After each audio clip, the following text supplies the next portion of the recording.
His Divine Grace, A.C. Bhaktivedanta Swami Prabhupada. Kamasya na indriya pritihi labhaha jiveta yavata jivasya tattva jignasa na arthaha yaha cha iha karmabhihi kamasya nendriya pritir labho jiveta yavata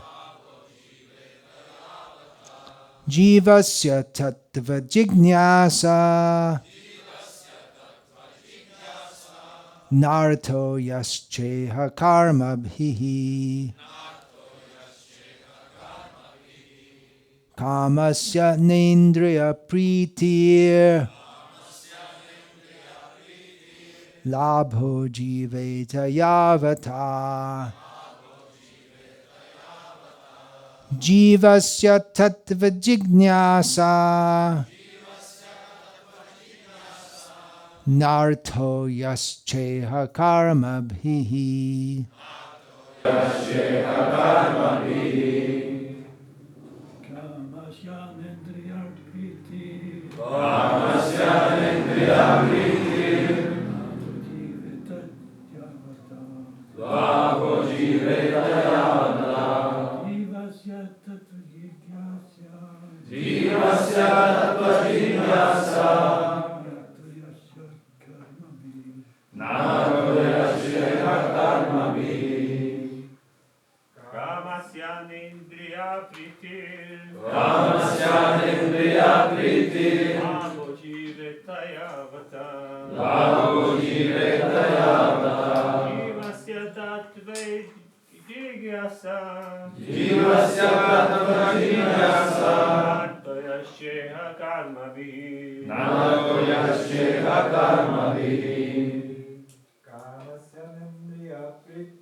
Ladies.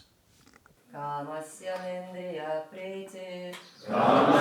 nendriya priti labho jiveta yavata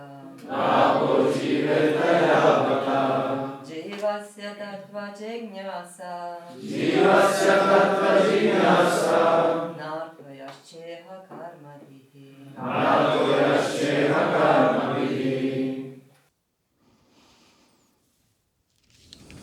Kamasya of desires, not indriya, senses, pritihi, satisfaction, labhaha, gain, jiveta, self-preservation, yavata, so much so, jivasya, of the living being, tattva, the absolute truth, jignasa, inquiries, not, arthaha, end, yaha, cha, iha, whatsoever else, karmabhihi, by occupational activities.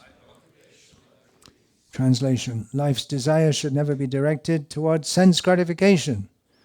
One should desire only a healthy life or self-preservation, since a human being is meant for inquiry about the absolute truth. Nothing else should be the goal of one's works. Purport. The completely bewildered material civilization is wrongly directed toward the fulfillment of desires in sense gratification. In such civilization, in all spheres of life, the ultimate end is sense gratification. In politics, social service, altruism, philanthropy, and ultimately in religion or even in salvation, the very same tint of sense gratification is ever increasingly predominant. In the political field, the leaders of men fight with one another to fulfill their personal sense gratification. The voters adore the so-called leaders only when they promise sense gratification. As soon as the voters are dissatisfied in their own sense satisfaction, they dethrone the leaders. The leaders must always disappoint the voters by not satisfying their senses. The same is applicable in all other fields. No one is serious about the problems of life.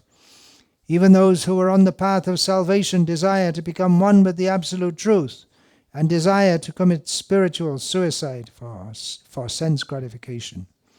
But the Bhagavatam says that one should not live for sense gratification. One should satisfy the senses only insomuch as required for self-preservation and not for sense gratification, because the body is made of senses, which also require a certain amount of satisfaction.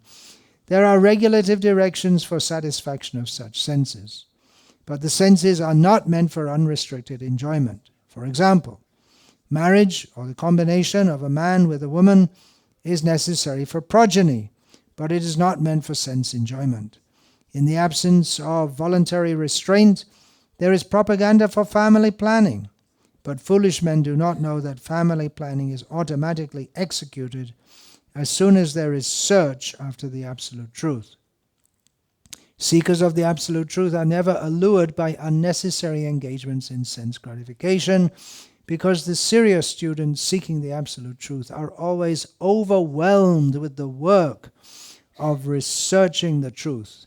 In every sphere of life, therefore, the ultimate end must be seeking after the absolute truth, and that sort of engagement will make one happy because he will be less engaged in varieties of sense gratification. And what that absolute truth is explained as follows. Om Ajnanatimmirandhasya Jnananjana Shalakaya Chakshurun Militam Yena Tasmai Shri Gurave Namaha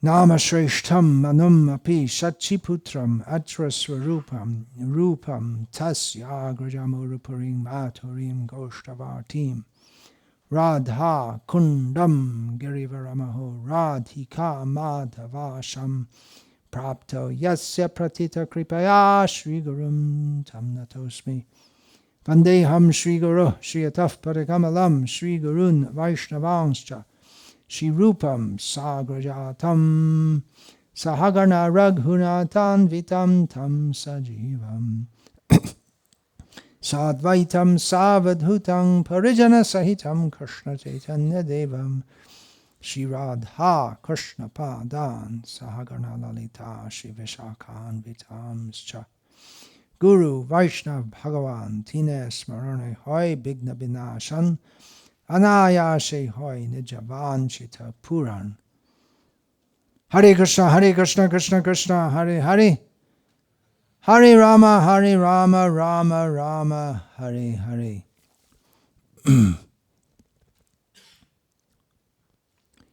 Pretty much everyone who's tuned in to the news of what's going on in the world today can understand that there's something seriously wrong with the world. It's a big mess. Nothing seems to be going right. There's so many major problems,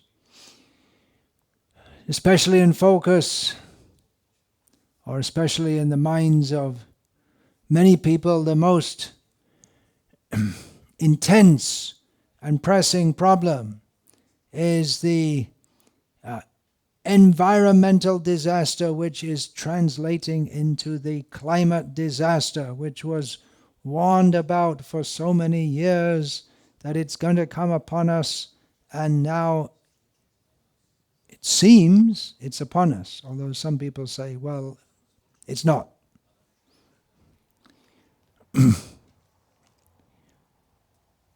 That's one problem.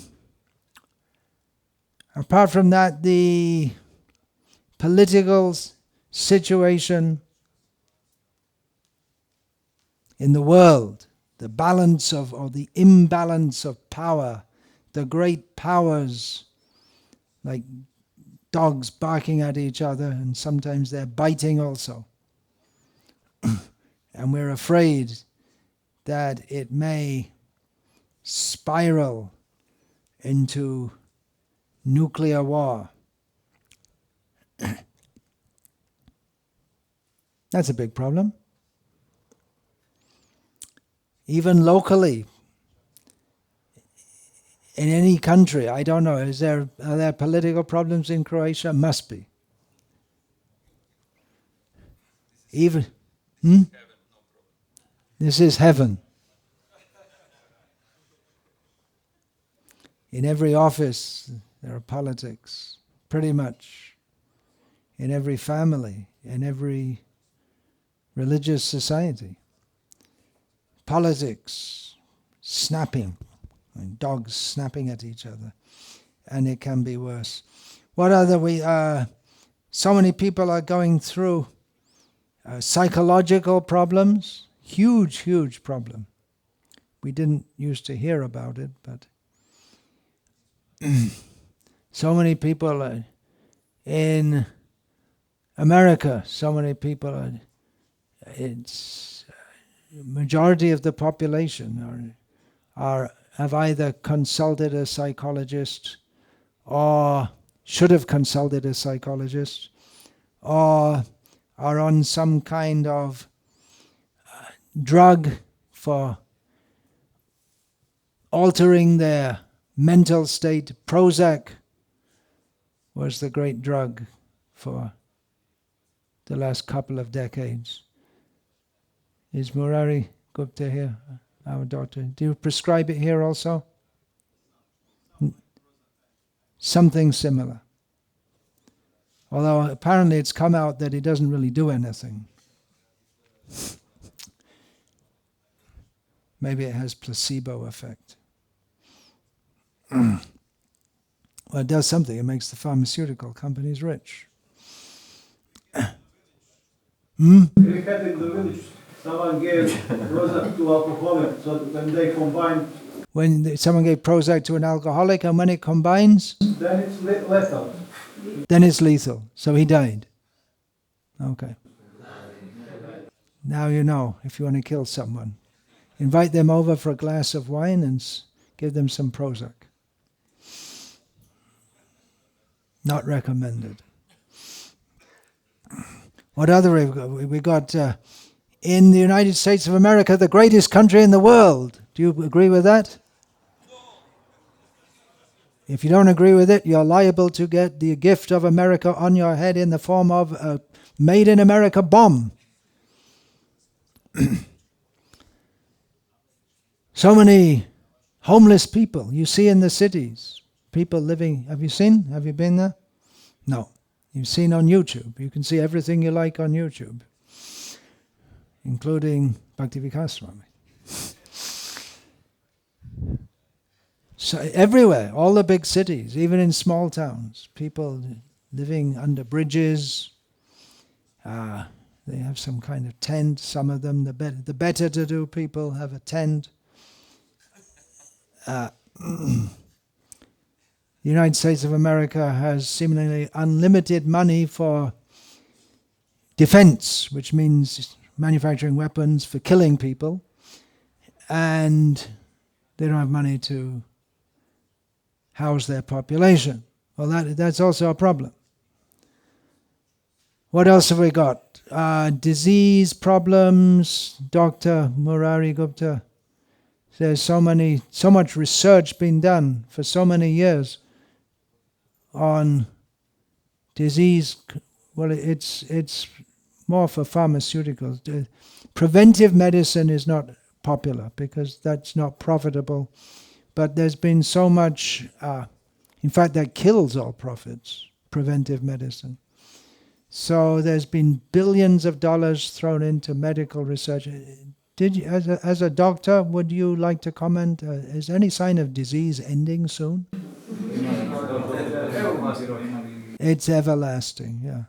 You told me yesterday, someone phoned you up, they had they had 102 degrees fever or some fever, and he said, do I have leukemia? As if the doctor on the phone, you have a fever. You don't even get fever in leukemia, do you? Not sure. Yeah, fever could be any one of so many different things. Right? And this injection, this is kind of prevention, and they make money. Preventive medicine in the form of, if it makes money, then they're interested in preventive medicine. Economic problem. People don't have enough money. Anyone feel like that? Pretty much everyone feels they don't have enough money. What's his name? What's his first name? Jeff Bezos. Is that his name? He's the richest man in the world, so we're told. He doesn't think he has enough money because he's working hard to make more money. He's got so much. Anyway, there are a few examples. Can anyone think of anything else? Problems in the world? War problem. Well, that's an extension of politics. War is an extension of politics. Anything else? Hunger. Come on, it's not time for prasad yet. Just be a little patient. Just wait half an hour, can't you? Hunger problem. Yeah, it's a serious thing. A lot of people are going hungry. The farmers are having problems with the climate crisis. We'll say Dr. Marian Bilic, but we don't say Farmer Darko Kafka. It doesn't have the same prestige, right? What's your angle on this? Included in climate change. That's included in climate change. Yeah, that's part of the climate. Yeah, then there's the farmers. What can they do? Because when the weather's all messed up, then the crops get messed up, and the farmers won't want to farm. And then what do? We eat each other, right? Because you can't feed the animals. So we'll end up in cannibalism. That's a good one, right? Cannibalism. We've tried everything else to be degraded. We didn't start that yet. Oh, right, yeah. If someone feels I'm a cannibal, then you shouldn't infringe on their self-actualization.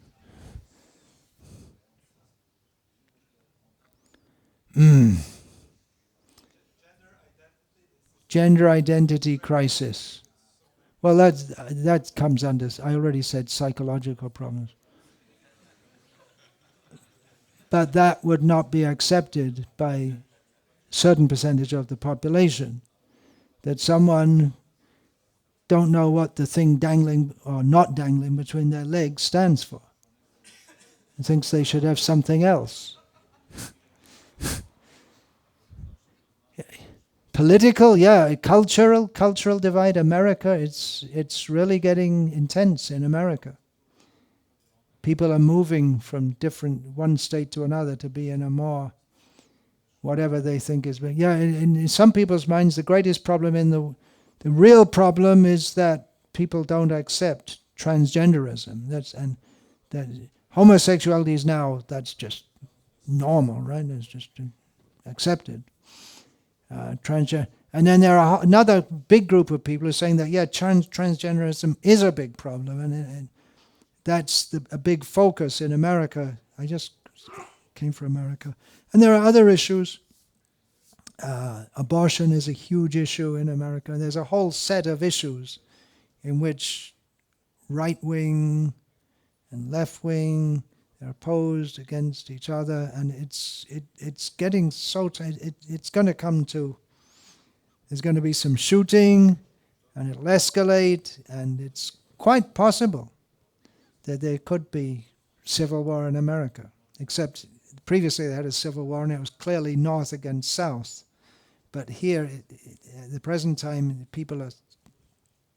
they're all mixed up, so it could be more complicated. Anyway, that's not exactly the subject of Srimad Bhagavatam, which points toward Krishna. But here we have a discussion of the bewildered material civilization. There's something wrong with the world, that's the point. Something seriously, anyone who is a little cognizant of what's going on in the world situation can understand that the world situation is seriously wrong. And people want to make a solution, they want to try to make a solution, and they're trying to do so in various ways. People take sides on issues, and people become pitted against each other. People become very committed to their position, and that adds to more strife. But underlying it all, there's a feeling that, well, it's bad, but we just need to adjust a few things.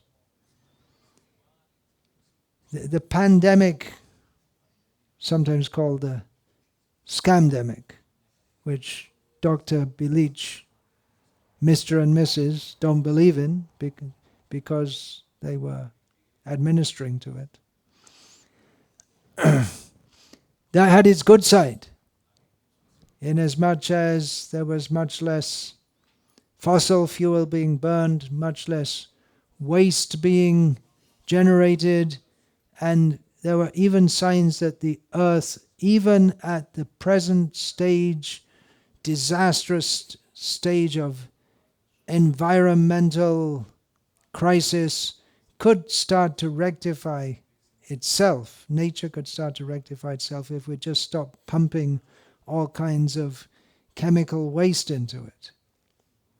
So, although we're told that we've passed the tipping point in the environmental crisis, still, if we were all to stop tomorrow, driving our cars, putting on the electric lights, and throwing away garbage, generating garbage, then the Earth's situation would start to, at least it wouldn't be as disastrous as it is. Oh, and there so many factors, climate change, and the glaciers are melting, the sea level is rising, overfishing of the seas, huge areas of the seas are dead, nothing can live in them. These are big problems. But if we just listen to that girl in Sweden, what's her name? Greta, what's her name? Thunberg. How is it pronounced? You're a genuine Swede, Maharaj, right? How do you pronounce it? Greta Thunberg. Greta Thunberg. If we just listen to her, then we'd all be a lot better off. Did you say something else? No. Okay. We have another big problem. Immigration.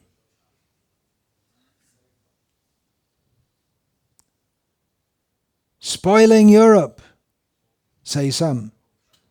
You don't care about it in Croatia because no one wants to immigrate to Croatia.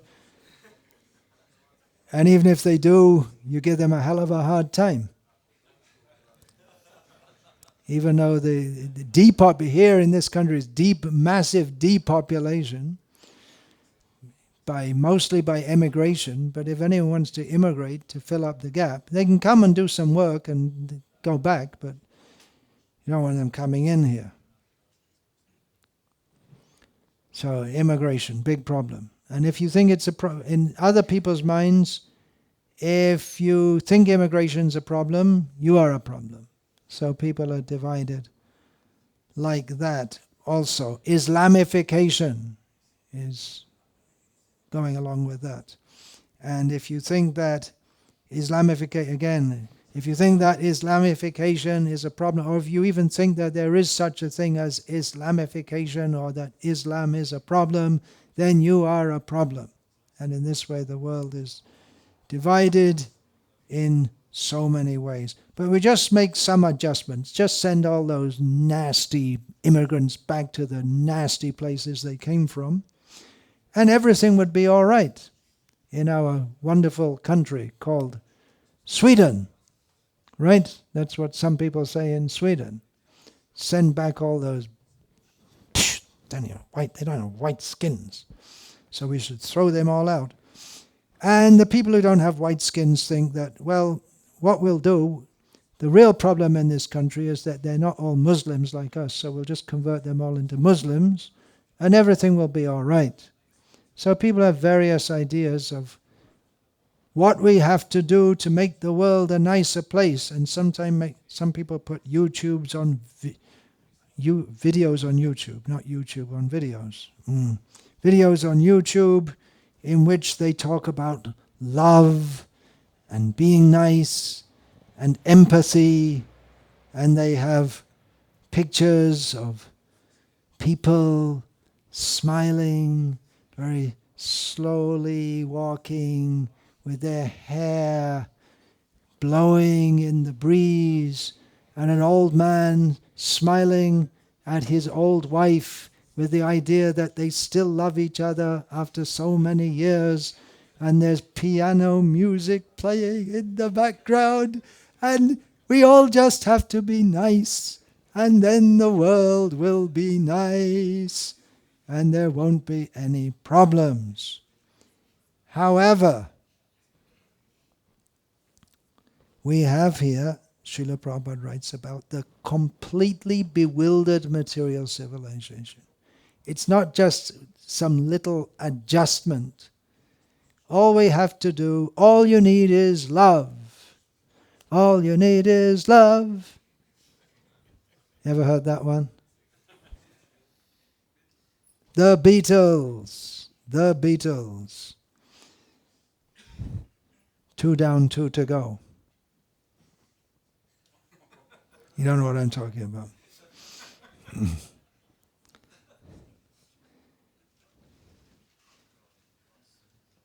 There is, according to this, completely bewildered.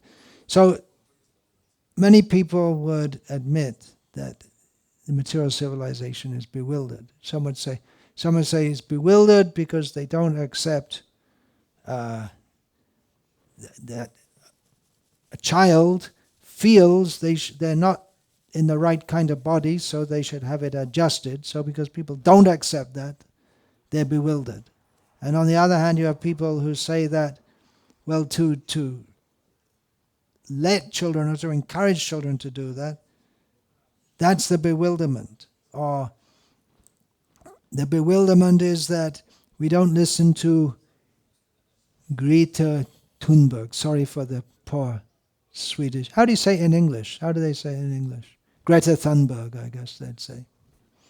After all, I am English. Completely bewildered. Completely bewildered. What's the problem? What is the problem? Here, Srila Prabhupada analyzes, according to this verse of Srimad Bhagavatam, the problem is that everyone wants sense gratification. That is the root of all the problems.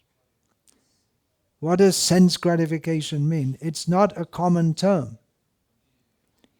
It doesn't immediately enter into the understanding. If we're talking about psychological process of understanding speech, then if you speak to even to a native English speaker, if you go to London, you won't find many native English speakers, but if you go a little outside, where would you find many? Maybe you have to go as far west as Reading or somewhere. And you speak to a native English speaker about sense gratification, they'll get tripped up in their mind. It won't instantly, if at all, it won't register in their mind what you're talking about. They know the word sense, and they know the word sense, and they know the word gratification. Gratification isn't a very common word, and then they try to put the two together, and it just doesn't. What do you mean sense? What do you mean sense gratification? What are you talking about? Well, what it means is that we have here sense is not in the sense of that sense, not in the sense of, not in the, how would I, antonyms, synonym sense here, not in the meaning of sense. It's not in the meaning of having sense, intelligence, balanced intelligence, but it's in the sense of perception via the skin, via the eyes, via the ears, via the nose, via the tongue. In other words, we sense with the tongue, taste. We see with the eyes, objects. We hear sounds through the ears. The tactile sense. We perceive also through the sense of touch. We perceive differently. There are different kinds of touch sensation. And we smell through the nose. And as is stated in Bhagavad Gita, these are all grouped around the mind. It's all processed in the mind or in the brain, as neuroscientists tell us. So when the senses interact with the sense objects, there is, in many cases, there is an emotional transformation within the mind. Not always, because many things we see, especially in our peripheral vision, when we're not even consciously aware of them. And many things we see, they don't particularly promote any sense of like or dislike. For instance, you can drive to work on the same route every day. Again, you do that, right? Not so much. Okay. But many people, they drive to work, and then after driving to work, you can't even remember that you drove there. You can't remember, because you do it so many times, you don't even notice it. Just like when we come here and we see the fields and the forest, and we think it looks very nice. You don't think it looks very nice because you see it every day, and you just become accustomed to it. But certain things, they stimulate the mind, so that if I see a beautiful woman, I become enthusiastic. If I see a dead body, I feel, my stomach churning. You don't see that because you saw so many dead bodies. You're my foil in this talk, Dr. Vilich.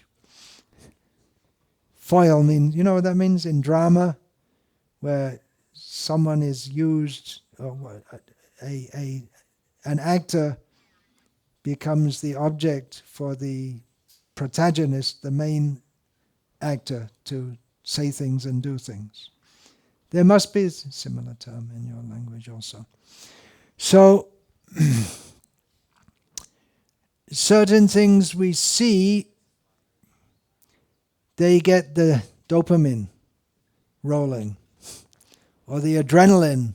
The adrenaline rush can be pleasurable or it can be unpleasurable, both ways. But it gets us, it excites our consciousness. And that can be either in a way which we find pleasurable or unpleasurable. I'm unpacking the term sense gratification. We do things which we think will bring us pleasure, and we try to avoid things and people and other living beings which we think will bring us displeasure. Now, over and above that, there is in human life a sense of duty in which we may do things which are unpleasurable for the sake of the broader good of society.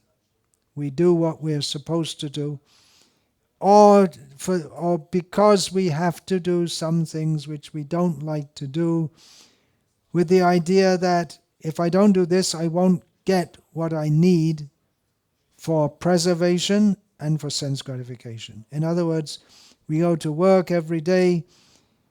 We don't like to, we may not like to, but we have to go. We're obliged because we have to get the money so that we can pay our bills and we can feed ourselves and our family members. But everyone wants sense gratification. We like the thought, the very thought of enjoying pleasurable objects. There are so many pleasurable objects.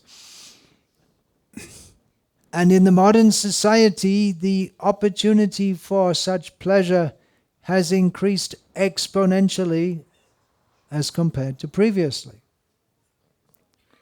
Just for instance, on YouTube, you can get all kinds of entertainment which previously were not available to most people. Just like, for instance, well, even before the days of YouTube, music. Music used to be such a thing that most people would not experience very much. Maybe at a festival, maybe at a church service on Sunday.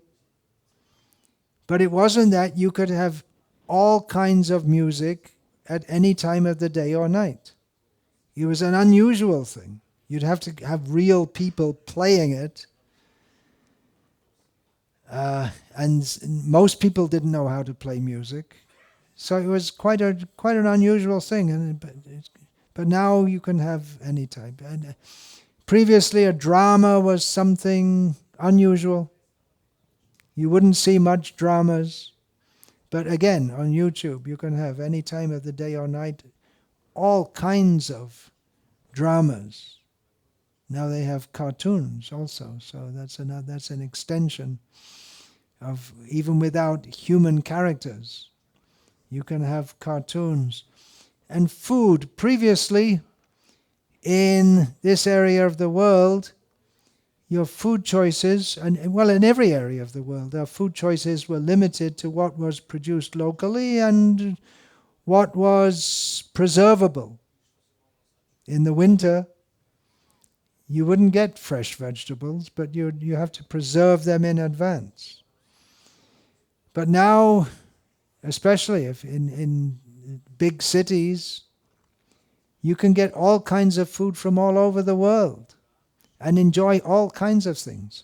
And unlike us, if you eat meat, fish, and eggs, your varieties expand even more. So what does that mean? We should eat meat, fish, and eggs, but there's plenty in vegetarian items, plenty of varieties. So the opportunities for sense gratification have expanded beyond people's previous imagination.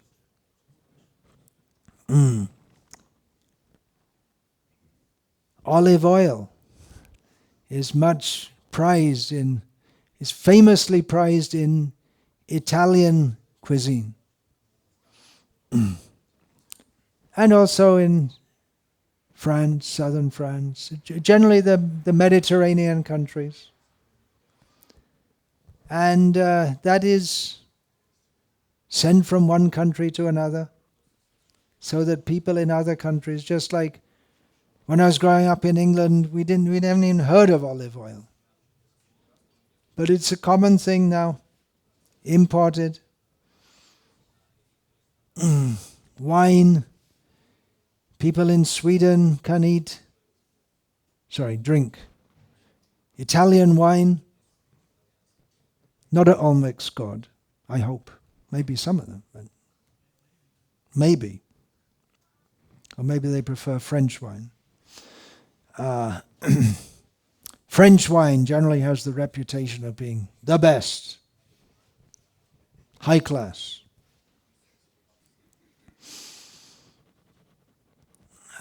In England, if you're fed up of English beer, you can drink Foster's Lager all the way from Australia. I think they probably make it in England now. The demand is so great.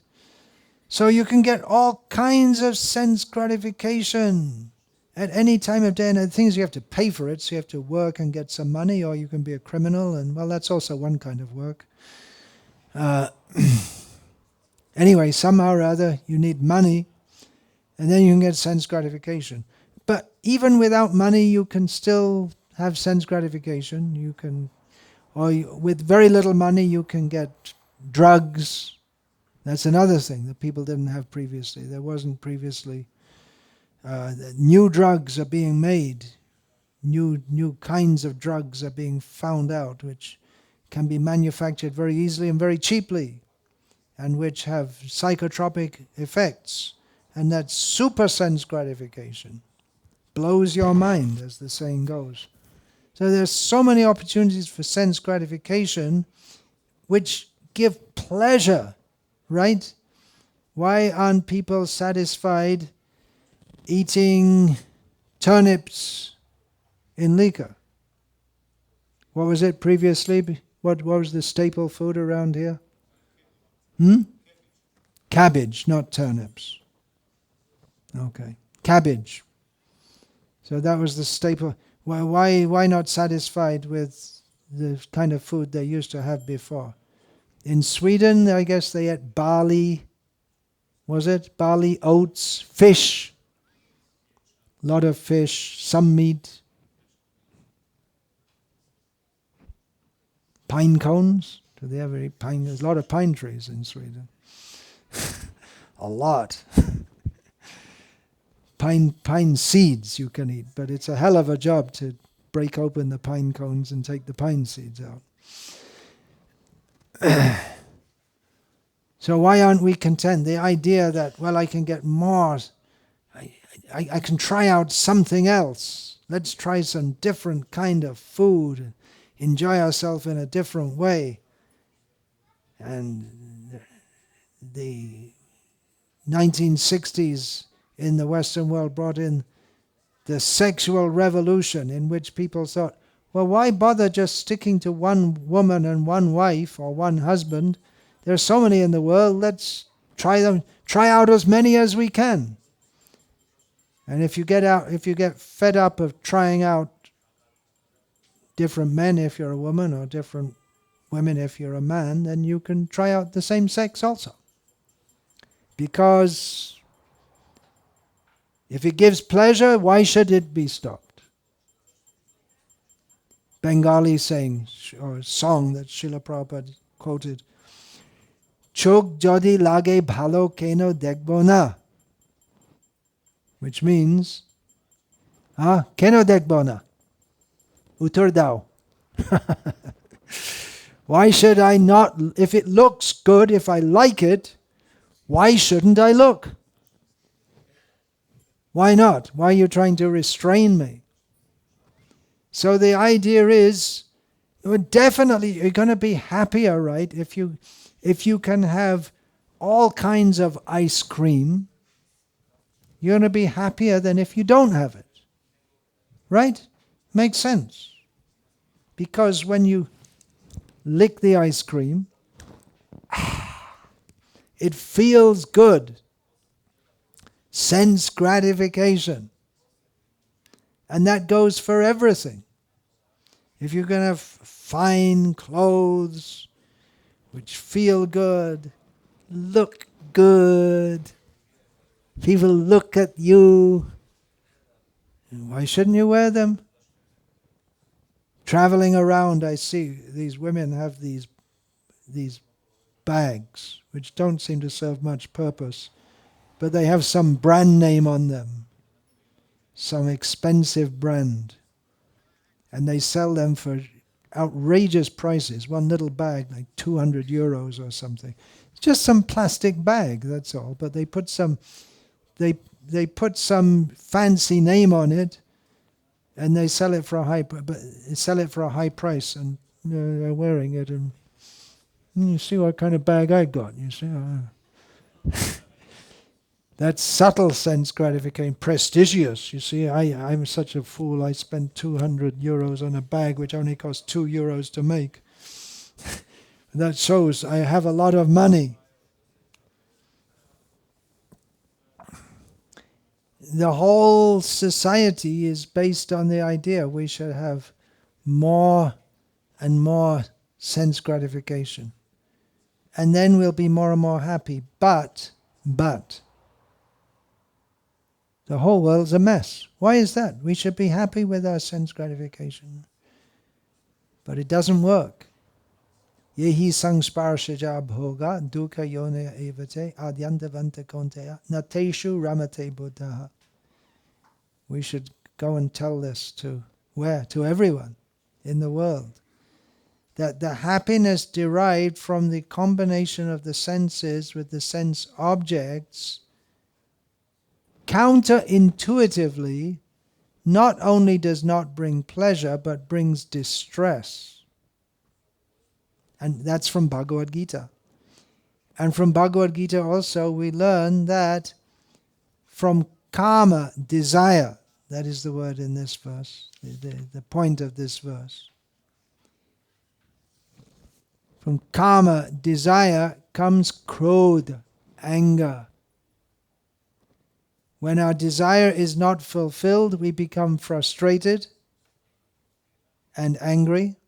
Or if it is fulfilled, we also become frustrated because we don't get the happiness that we think will come from sense gratification. So either way, we become frustrated, we become angry, and then because we don't know what the problem is, we think, well, let me try another kind of sense gratification. That didn't work, let me try something. Or we don't even think it doesn't work. We don't even philosophize that much, just like animals. We chase one kind of sense gratification after another. We believe the myth that sense gratification will bring us happiness. But it leads to anger, and then what is the sequence? Dhyato vishayan pungsang sangasteshu pajayate sangat sangjayate kama kamat krodho bijayate krodhat bhavati sammoha sammohat smriti vibramaha smriti brangshat buddhi nashat pranashyati. Simply by thinking of the objects of the senses, we become attached to them. By coming in contact with the sense objects, we become desirous of them, we become attached to them. From desire comes frustration. If we don't get what we want, we become angry at all those people who do have the things that we want. Then we make some revolution, French Revolution, American Revolution, Russian Revolution, so many revolutions. Then krodhat bhavati. But in anger, our ability to think clearly, soberly, is lost. We become bewildered. Narottam Das Thakur says, what is that? Krodna kare kiba. What is that? That in anger, what is there that we will not do? We lose control of our balanced intelligence, if we ever had any. Krodhat bhavati samohat smriti vritti. Then we just forget everything about what we're doing, what we're supposed to be doing. Our intelligence becomes completely bewildered, and then everything's spoiled. So this, in Bhagavad Gita, this sequence of how the intelligence becomes bewildered, beginning from the desire for sense gratification, can be applied to an individual person and to whole societies also. The whole civilization is bewildered because we think that we just have to make this adjustment or that adjustment, and then everything will be all right and we'll enjoy the world. But that very thought is illusory, because the very idea that we will enjoy the world is the desire for sense gratification. Either gross or subtle, the idea that we should enjoy this world makes us unfit for attaining the real need of the soul, which is beyond sense gratification. This Krishna says at the beginning of Bhagavad Gita, Yang hina vyatantete purushang purusharshaba sama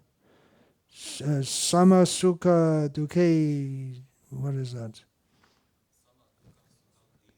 Dhiram, that's the word.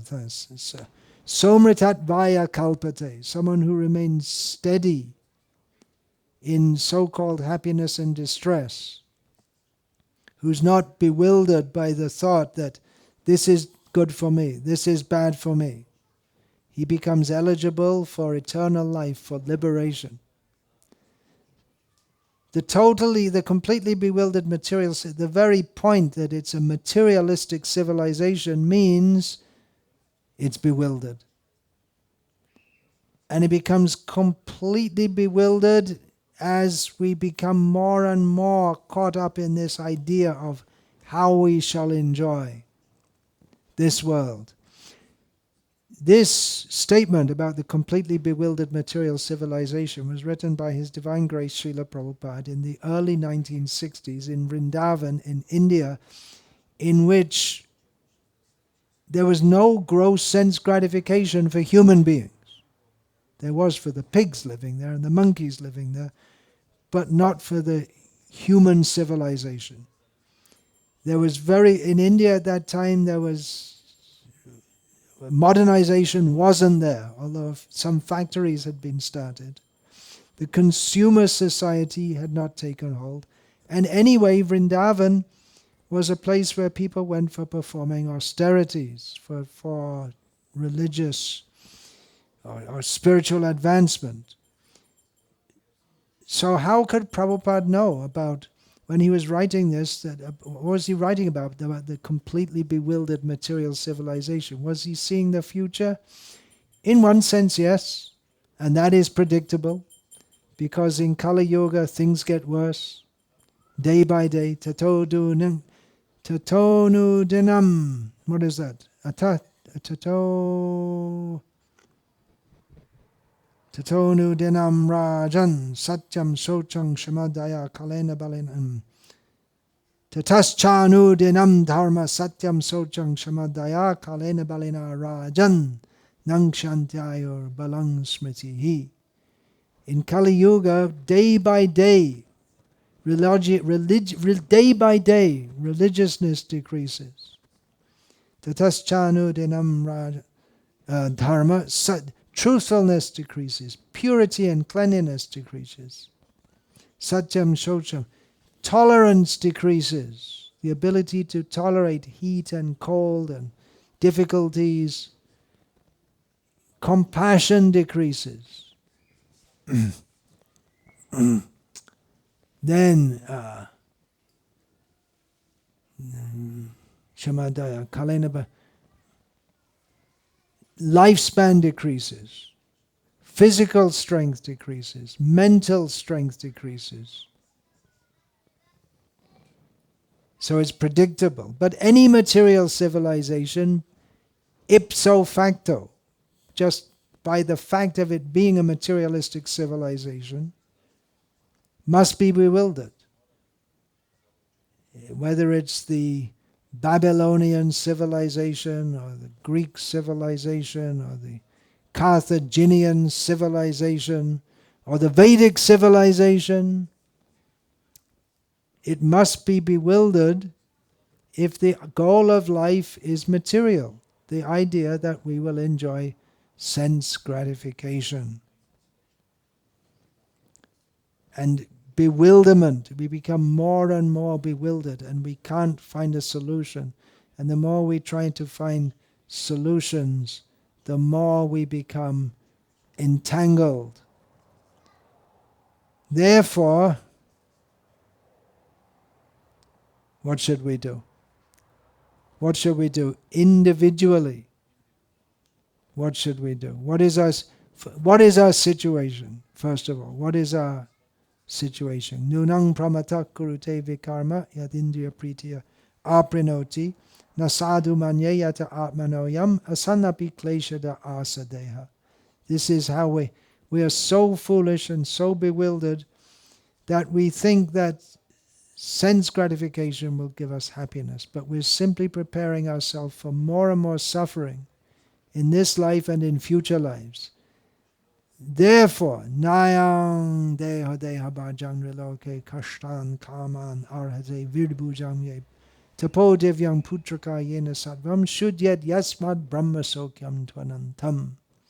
We should endeavor for that happiness, which is beyond the kind of happiness that can be enjoyed even by pigs. Sense gratification is enjoyed by pigs, and every species of life. They also enjoy. Every species of life is enjoying, but human life should not be on such a low basis as to try to enjoy sense gratification. Even to enjoy in a very civilized way, by having a family, performing one's duty, not deliberately trying to exploit others. Even then, if there is no transcendental aim of life, it's sophisticated sense gratification. But human life is meant for more. Human life is meant for tapasya, which means denying ourselves, or denying the senses, not ourselves. See how the language works against us. Denying the senses which we identify with, denying them sense gratification, so that we can pursue Brahmasukh, spiritual happiness, which is unlimited and eternal. So that's the problem in society, the quest for sense gratification. Instead, I was saying, even Vedic civilization is completely bewildered, or if it's materialistic, even if it's following dharma very nicely. Therefore, we have this whole series of verses in this second chapter. If you study carefully, you'll see all these verses are on the platform of discussing how to act in varnashram dharma. If you study carefully, you'll see. What to speak of this Ati-Malecha civilization that we live in now. It is a super degraded civilization. So that is the point. Individually and societally, we need a change of direction. First of all, tattva jignasa. We should inquire into the absolute truth. No one is inquiring into the absolute truth. Why the interest to inquire into the absolute truth does not arise in someone who is interested in gratifying their senses. The two things can't go together, as Srila Prabhupada explains in this purport. So that is the problem. Stop sense gratification and pursue self-realization. Anyone who is serious about self-realization cannot pursue sense gratification. Even if someone is religious, as is pointed out, he can be religious and still be completely bewildered, being interested in sense gratification. The idea, I will be a good Catholic or whatever, and as a reward I will get unlimited sense gratification in heaven. Or I'll be a good Protestant and I'll get good Christian sense gratification here in this world, in terms of money. The Protestant ethic, which you probably don't know about, because you're from Catholic Croatia, and what the hell do you care about Protestants' ethics in America? The idea is God favors Protestants. So if a sign of a good Christian is you have plenty of money. Well, it's more than that. A Protestant should work hard, honestly, make money, and that's a sign that God is blessing you. The Protestant ethic. You can look it up on Google if you like. So that's the problem. Now, I've been speaking from Srimad Bhagavatam. Did I mention Krishna at all in this lecture? Something wrong with the lecture? In the verse, is Krishna mentioned? In the purport, is Krishna mentioned? No. First of all, in the Bhagavatam, there is this section is taking us to Tattva Nirupan, finding out what is the actual subject that we have to concentrate on. And as Srila Prabhupada says at the end of this purport, what that absolute truth is explained as follows.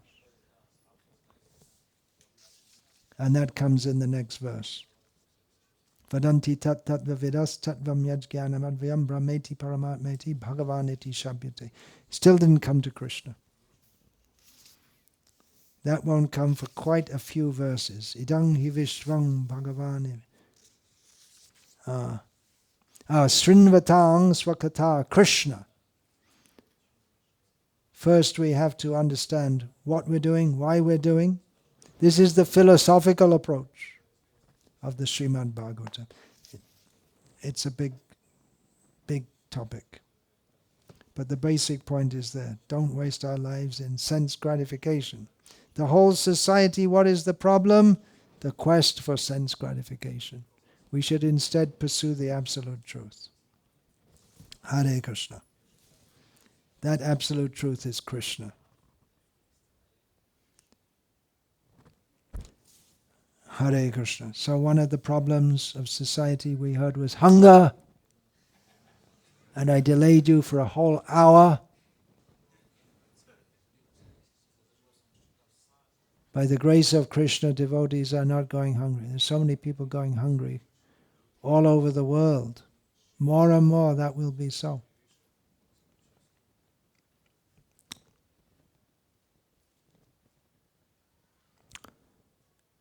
Hare Krishna. Yeah, I'm finished now.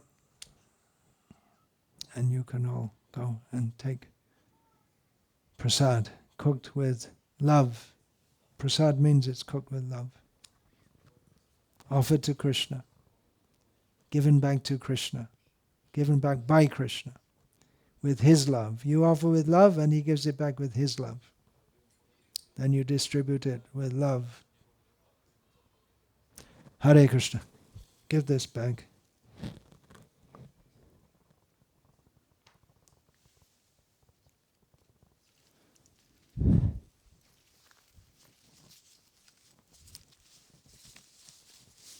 See, I'm very renounced.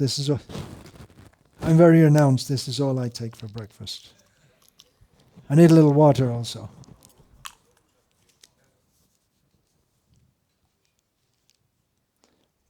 Tam sulosin.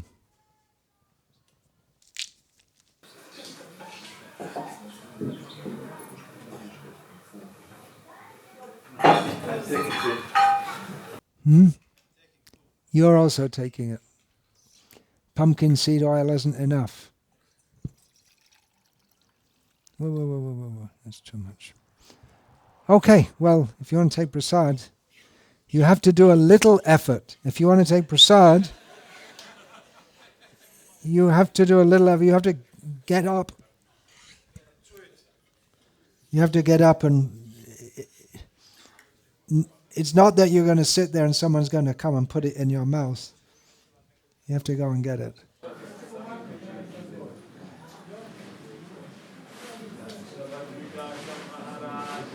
Yeah.